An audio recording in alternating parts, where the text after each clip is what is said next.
네, 염승환의 맥락으로 이어가 보겠습니다.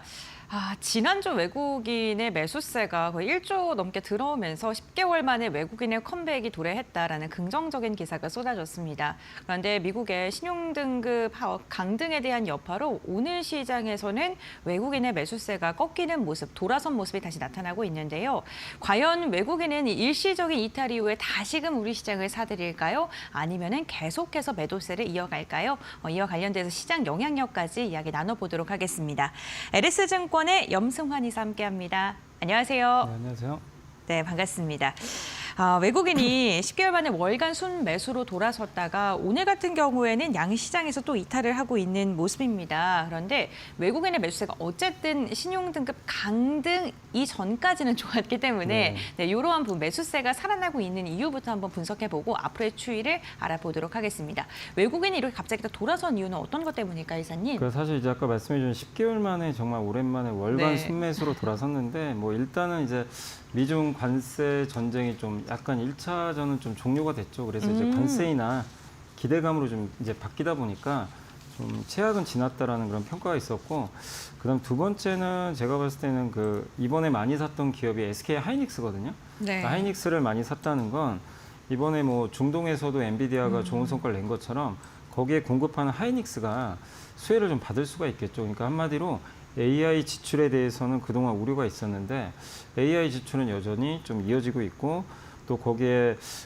HBM 관련된 이슈도 지금 아직까지 삼성전자 좀 많이 엔비디아 못 들어오고 있다 보니까 하이닉스를 더 매수하는 그런 흐름이 나왔던 것 같아요. 그래서 AI에 대한 부분들이 어쨌든 국내 반도체 매수를 좀 자극시켰고, 또 한 가지가 최근에 좀 달러가 좀 약해지고 있잖아요. 그래서 달러 약세 분위기, 또 신흥국의 통화 강세, 이런 것들이 좀 일시적이 아니라 좀 구조적일 수 있다는 이제 분석들이 나오다 보니까 이제 달러보다는 좀 한국 주식 그동안 또 많이 팔아놨기 때문에 또 비워놨거든요. 그래서 그런 여러 가지 것들이 좀 어우러지면서 오늘은 좀 비록 아쉽게 좀 무디스 신용등급 강등 때문에 다시 좀 매도로 전환이 됐지만 5월 들어와서는 이제 확실히 매수 기조로 좀 오랜만에 전환이 됐다라고 생각을 하고 있습니다.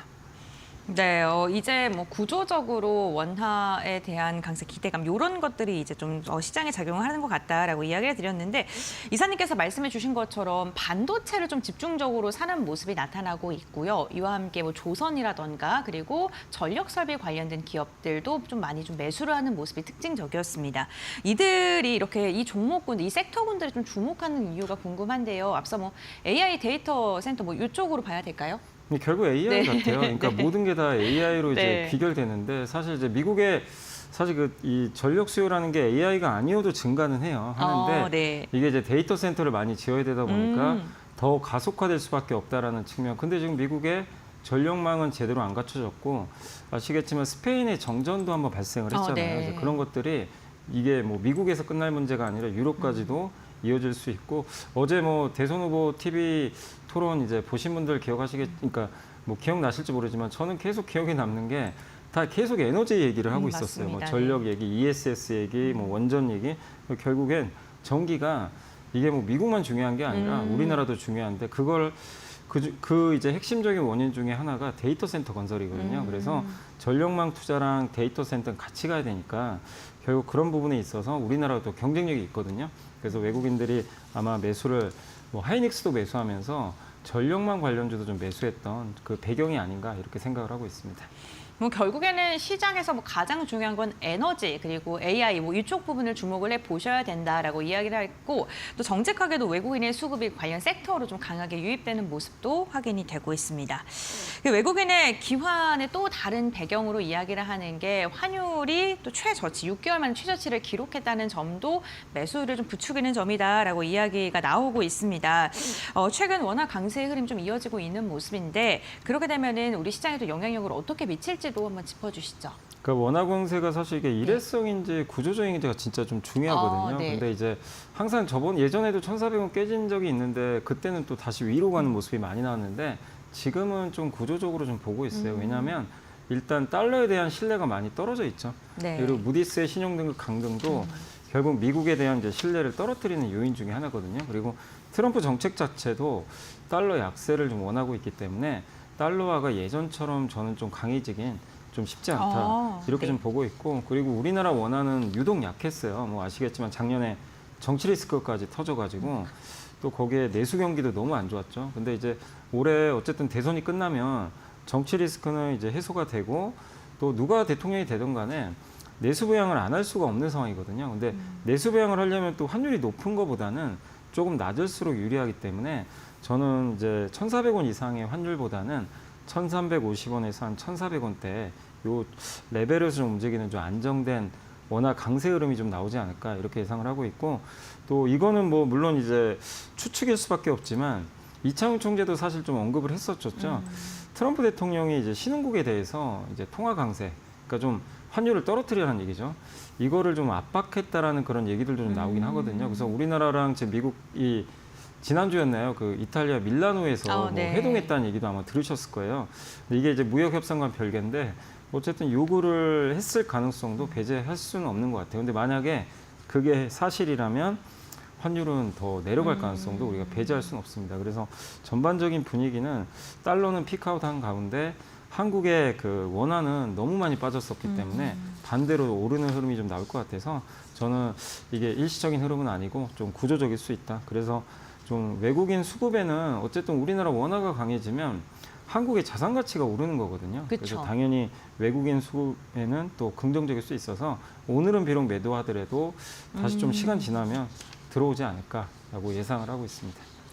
네, 결국에는 달러 약세가 조금 더 이어질 수밖에 없고 구조적인 측면에서 원화 강세가 더 지속될 수 있다라고 이야기를 해주시면서 외국인의 수급 오늘은 단기적으로 매도 포지션 취하고 있지만 돌아설 가능성이 굉장히 크다라고 짚어주셨는데 그렇게 외국인의 수급이 들어온다면 사실 우리 시장이 연초 좀 잘 갔었을 때도 외국인이 안 도와줬는데 잘 갔잖아요. 상단이 조금 제한적이긴 했는데 그렇다면 외국인이 들어오게 된다면 국내 증시 삼방을 또 활짝 열어둬야 되는지 우리 시장은 또 어떻게 바라봐야 되는지도 궁금합니다. 그러니까 이런 표현이 네. 딱 맞을 것 같아요. 연기금은 한마디로 좀 이제 수비수예요, 수비수. 네. 그러니까 이제 우리가 뒤로 후퇴할 때마다 뭔가 좀 잘 막아줬잖아요. 뭐 2,400, 500, 심지어 2,300까지 왔을 때도 연기금이 정말 많이 사서 하단을 막아줬는데 근데 위를 여는 주체는 아니에요. 그러니까 연기금은 네. 전통적으로 공격수는 아니거든요.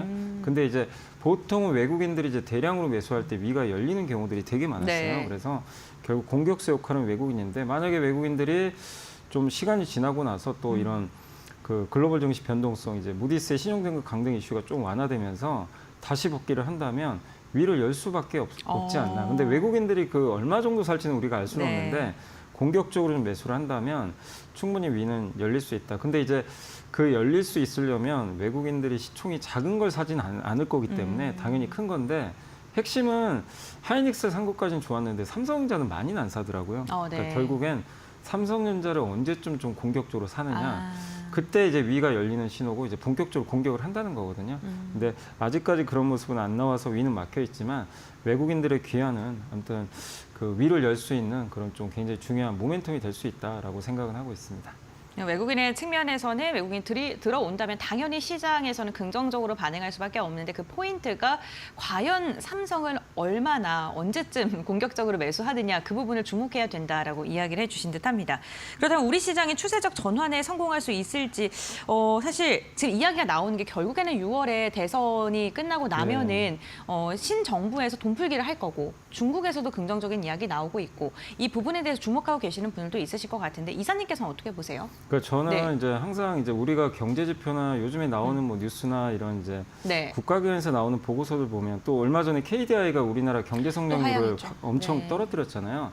근데 그걸 보고 당연히 암울하죠. 이제 뭐 저도 국민의 한 사람이니까 이거 언제쯤 좋아지나 걱정은 되는데 투자는 그렇게 하시면 안 되고요.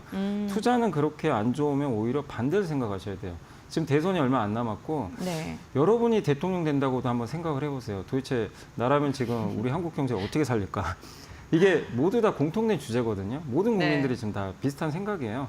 그럼 대통령 후보가 그걸 모를 리는 없고 그래서 저는 1순위는 내수 부양이 될 수밖에 없다고 생각을 해요. 그러니까 오히려 낮아진 성장률이 더 빨리 이런 재정 지출이나 금리 인하를 더 자극시킬 수 있어서 이건 증시에는 호재가 될 수 있거든요. 그래서 저는 추경도 지금 상당히 늦어졌기 때문에 하반기에 좀 빠르게 집행되고 지금 금액도 되게 부족하다고 생각을 하고 있어요. 그래서 더 증액될 수 있기 때문에 그런 관점에서 보면 지금의 우리나라 성장률이나 이런 것들이 좀 낮아진 뭐 수출은 사실 뭐 트럼프가 결정할 문제라 사실 우리가 좀 개입하기가 좀 쉽진 않아요. 네. 근데 내수는 우리가 할 수 있는 거잖아요. 그래서 내수 부양 충분히 가능할 것 같고 그리고 내수 부양이라는 건 우리 국민들이 소비하는 것도 있지만 사실 조금 요즘에 내수가 더 안 좋은 게 한국인들이요. 해외에 나가 소비를 좀 많이 해요. 그것도 좀 맞아요. 영향을 많이 네. 줬어요. 그렇지만 반대로 생각하면 외국인이 한국에 네. 많이 오면 자동으로 또 내수 부양 될 수 있거든요. 그래서 저는 이제 3분기에 아마 중국의 단체 관광객 그 비자 면제 고민 중에 있는 것 같더라고요, 정부가. 네. 그래서 그걸 좀 풀어주게 된다면 중국인들이 훨씬 많이 들어오겠죠. 그럼 그 자체가 내수 부양 되거든요.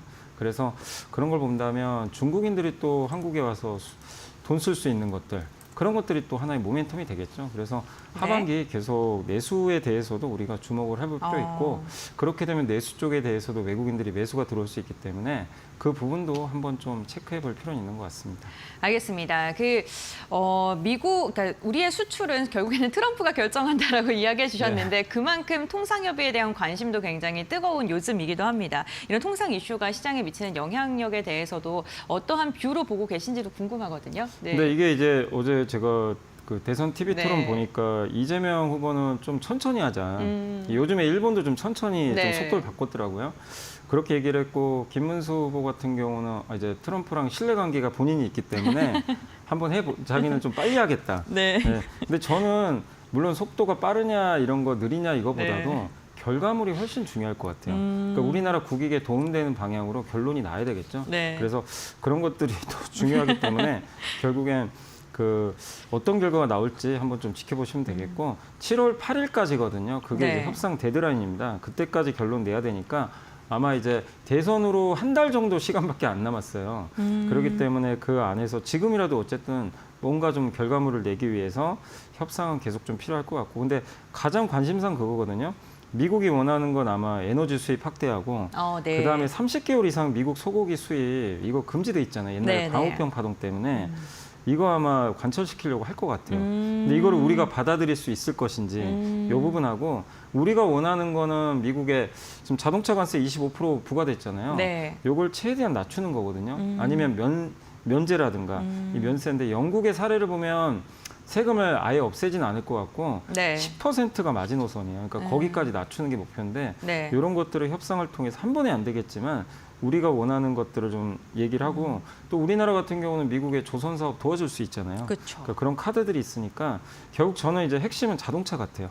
자동차를 얼마나 낮춰줄 수 있느냐가 키포인트가 될 것 같습니다. 네, 알겠습니다. 통상 이슈 부분에서 어떠한 부분 좀 주목해야 되는지까지 들어봤고 그렇다면 우리 시장이 추가적인 상승 동력을 갖기 위해서 어떠한 조건을 좀 만족시켜야 된다고 보세요? 그러니까 우리나라 네. 시장이 이제 뭐 악재들은 대부분 다 노출이 됐기 그쵸. 때문에 뭐 크게 나쁠 건 없는데 다만 더 가려면 어쨌든 아까도 말씀드렸지만 결국 기승전 삼성전자예요. 사실 좀 안타깝지만 네. 오늘도 안 가더라고요. 이제 좀 답답하긴 한데 삼성전자가 오늘 이제 엔비디아가 뭐 젠스낭 CEO가 컴퓨텍스라는 이제 거기 컨퍼런스에서 네. 또 연설을 하는 걸 봤는데 저기에 삼성전자가 들어가야 되는데 지금 못 들어가고 있잖아요. 그러니까 결국엔 2분기 말이냐 3분기 초인지는 모르지만 지금 계속 테스트 중에 있는데 엔비디아의 공급이 빨리 좀 돼야 되고 이게 돼야 좀 뭔가 분위기가 바뀌겠죠. 그래서 삼성전자에 대한 이제 모멘텀이 생겨야 위가 열릴 수밖에 없습니다. 그래서 가장 큰 건 저는 결국에 이제 그 삼성전자 이 부분하고 그다음에 또 한 가지가 그 요새 바이오가 좀 부진해요. 뭐 아시겠지만 맞아요. 네. 바이오가 시총이 굉장히 크거든요. 우리나라에서도 거의 한 세 번째, 네 번째 차지할 정도로 비중이 큰 산업 중에 하나인데 여기가 미국의 약가인하라든가 관세 아직 그 바이오는 품목 관세가 부과가 안 됐죠. 근데 네. 부과한다고 했기 때문에 불확실합니다. 근데 이런 것들에 대한 명확한 뭐가 나와야 되는데 얘기는 나오는데 지금 명확하지가 않다 보니까 바이오가 좀 지지부진한 거죠. 근데 바이오가 이런 좀 약간 불확실성을 딛고 또 올라가는 모습이 나온다면 위로 한 번 더 열릴 수 있는데 저는 하반기에 그 생물보안법 이슈 한번 나온다고 좀 생각을 하는 게 작년에 그 중국을 규제하는 그 생물보안법이 하원에서 통과됐는데 그냥 이제 계류돼 버렸어요. 사실은 이제 상원까지 못 가고 그게 이제 중국의 CMO 위탁 생산 업체랑 거래하지 말라는 법이잖아요. 그럼 삼성바이오 같은 기업한테 호재인데 전 트럼프의 그 지금 성향상 중국에 대한 바이오 규제는 한다고 좀 생각을 하고 있거든요. 그게 만약에 하반기에 가셔야 되면 삼성 바이오로직스 같은 큰 기업들을 또 올릴 수 있는 재료가 될 수 있기 때문에 그런 부분들이 좀 주요하게 작용하면 증시가 또 오르지 않을까 이렇게 생각을 하고 있습니다. 네, 알겠습니다. 우선 가장 먼저 삼성전자에 대한 수급적인 측면과 뭐 이야기를 했고 그 제약바이오 관련 기업들에 대해서도 언급을 해주셨습니다. 그렇다면 우리 시장에서 우리가 주목해야 될 앞으로의 체크 포인트가 있다면 어떤 게 있을까요? 일단 가장 중요한 게 이제 그 5월 28일 이제 얼마 안 남았죠. 네. 그 엔비디아 실적 발표가 있거든요. 이제 여기서 그 엔비디아가 지금 좋은 실적을 반드시 내줘야 되겠죠. 기대 이상의. 그게 좀 필요할 것 같고 그다음에 29일은 금통위 금리 결정인데 아마 금리 인하 하지 않을까. 그래서 금리 인하 한다면 하반기도 추가 금리 인하 가능성이 높아서 긍정적이고 그다음에 이제 6월 3일은 대선이니까 대선 이후에 이제 정책 이슈들 한번 체크해 보시면 되겠고요. 그 외에는 날짜가 정해진 건 아닌데 의약품과 반도체 품목 관세 언제쯤 부과할지 이 부분하고 월마트가 가격 인상한다고 했는데 네. 트럼프가 강하게 비난을 해버렸어요. 올리면 안 된다고 했는데 그런데도 불구하고 월마트가 가격을 올려버리면 이제 기업들이 관세 때문에 비용을 고객들한테 전가시키는 거거든요. 그러면 하반기에 금리 인하하기가 좀 쉽지 않을 수도 있어요. 물가가 오를 수도 있기 때문에. 그래서 월마트의 가격 인상 여부 보시고 마지막으로 아까 말씀드린 대로 역시 제일 중요한 거 삼성전자 2분기 말이나 3분기 초 그러니까 한 7월경 될 것 같은데 HBM3E를 엔비디아에 납품할 수 있을지 이 부분 좀 확인을 계속해야 될 것 같습니다. 네, 알겠습니다. 외국인이 10개월 만에 매수세로 돌아선 뒤에 오늘 같은 경우에는 지금 신용등급 강등에 대한 여파로 매도 추세를 보이고 있는 상황입니다. 이사님께서는 단기적인 매도이다. 좀 추세적으로는 긍정적인 방향성을 제시해 주셨는데 앞으로 우리 시장의 방향성 어떻게 잡고 가야 될지 참고해 보시면 좋을 것 같습니다. 오늘 LS증권의 염승환 이사와 함께 이야기 나눠봤습니다. 오늘 말씀 고맙습니다.